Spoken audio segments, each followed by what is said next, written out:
20 अगस्त राजीव गांधी जी की जयंती, और हम लोग हमेशा इस चीज के कृतज्ञ रहेंगे, पूरा राष्ट्र और सारे बच्चे, कि उन्होंने नवोदय विद्यालय जैसी संस्था की स्थापना करके प्रतिभावान बच्चों को आगे आने का मौका दिया।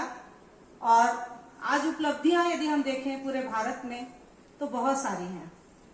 तो पूरे विद्यालय परिवार और सभी की तरफ से मेरा उनको शत शत नमन। मैं आज इसके अलावा कुछ और भी बताने आई हूँ। साइंस क्लब के एक्टिविटीज के अंतर्गत आज एक स्पेशल डे का सेलिब्रेशन भी है साथ में, and that is the world mosquito day. World mosquito day, इसके बारे में मैं इसलिए बताना चाहती हूँ क्योंकि भारत जैसे देश में बहुत सारा स्लम एरिया है, और जुलाई से लेकर के सितंबर तक का वो महीना होता है जिसमें भारत के बहुत सारे लोग अपनी जान गंवा देते हैं केवल मॉस्किटोज की वजह से। 20 अगस्त को वर्ल्ड मॉस्किटो डे घोषित करने के पीछे जो कारण है वो ये है कि सर रोनाल्ड रोस ने 20 अगस्त 1897 में सबसे पहले ये इस्टेब्लिश किया कि मलेरिया का जो कारण है ट्रांसमिट करने का वो है मॉस्किटोज। और उन्हीं को याद करते हुए, उनको सम्मान देते हुए 20 अगस्त के दिन को एक वर्ल्ड मॉस्किटो डे के रूप में ऑल ओवर द वर्ल्ड मनाया जाता है। इस प्रोग्राम को ऑर्गेनाइज करने का केवल एक ही पर्पस है कि लोगों में अवेयरनेस लाई जाए, लोगों में अवेयरनेस लाई जाए कि मॉस्किटोज से वो अपनी लाइफ को कैसे सेव कर सकते हैं। पूरे विश्व में लगभग 3600 से ज्यादा प्रजातियां मॉस्किटोज की पाई जाती हैं। मॉस्किटो का मतलब होता है छोटी फ्लाइज, स्मॉल फ्लाइज, और लगभग 41 जेनरा है इसके। यदि हम देखें तो 2020 से लेकर के 2021 तक कोरोना से मरने वाले लोगों के आंकड़े को सबसे ज्यादा हाईलाइट किया गया, और उसको एक महामारी की तरह घोषित कर दिया गया। लेकिन हम इस चीज को नजरअंदाज कर देते हैं कि कोरोना से जितने लोग मरे उससे ज्यादा लोग हर साल मच्छरों के द्वारा फैलने वाले रोगों से खत्म हो जाते हैं। उसकी कोई गिनती नहीं है कि कितने मरीज हमारे डेंगू से खत्म होते हैं, कितने मलेरिया से खत्म होते हैं, कितने चिकनगुनिया से खत्म होते हैं, कितने जीका वायरस के ट्रांसमिशन से खत्म होते हैं।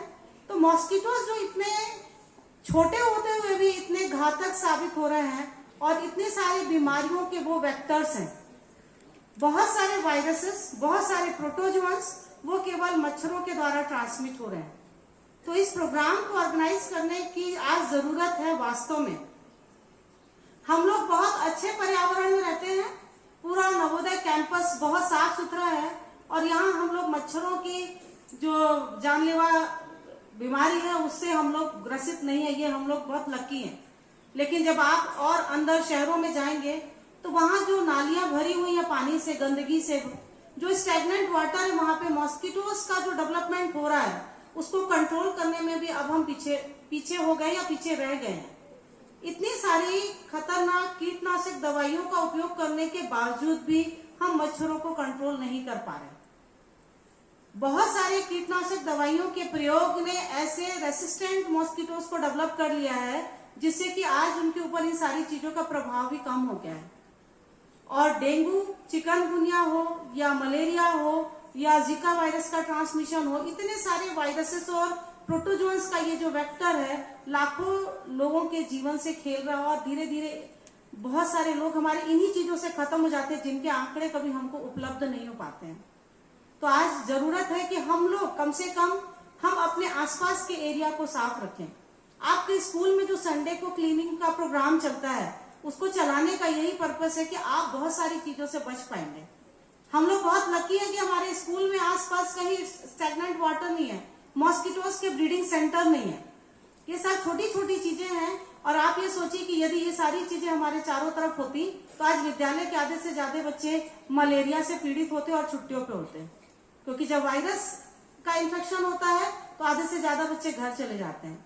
तो हम लोग बहुत लकी हैं कि यहाँ मच्छरों का प्रकोप कम है और हम मलेरिया या दूसरी बीमारियों से पीड़ित नहीं हैं।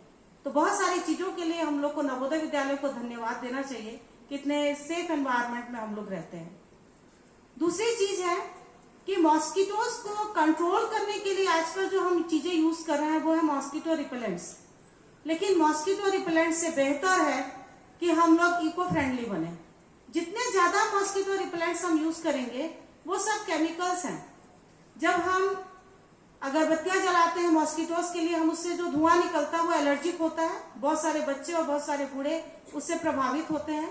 तो हमको इको फ्रेंडली मेथड्स को अप्लाई करना है और सस्ते तरीकों को अप्लाई करना है। सबसे सस्ता तरीका ये है कि आसपास पानी इकट्ठा मत होने दीजिए। थोड़ी सी मेहनत से उसको हासिल किया जा सकता है, कोई खर्च नहीं है। दूसरी, मॉस्किटो नेट्स का हम यूज कर सकते हैं। और तीसरी चीज है, गांव में आज भी मच्छरों को भगाने के लिए वो नीम की पत्तियों का यूज करते हैं और नीम की पत्तियों के धुएं से बहुत सारे मच्छरों को भगाया जा सकता है। क्योंकि ग्रामीण क्षेत्रों में जब आप जाएंगे तो देखेंगे मवेशियों को भी इतना मच्छर काटता है जिसकी वजह से उन लोग का भी, इंसान या मनुष्य सभी में जान है, तो सभी को ये कष्ट महसूस होता है।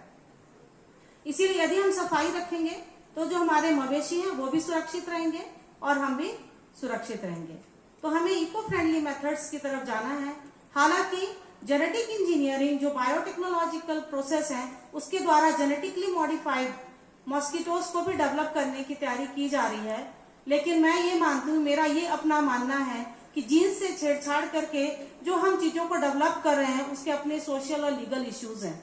और मैं बहुत ज्यादा पक्ष में नहीं रहती कि सारे जेनेटिकली मॉडिफाइड ऑर्गेनिज्म को डेवलप किया जाए। प्रकृति से छेड़छाड़ आने वाले समय में बहुत बड़ा खतरा हमारे लिए बन सकता है। तो आज इन सारे बच्चों को, सब बच्चों से ये अपील है कि आप लोग अपने आसपास सफाई रखिए और जब आप अपने घरों में जाते हैं तो अपने घर के आसपास के क्षेत्र को भी साफ रखिए। एक एक छोटा छोटा स्टेप हमारा इतना बड़ा हो जाएगा कि हम मॉस्किटोज के उन्मूलन में एक बहुत बड़ा योगदान दे पाएंगे। Thank you.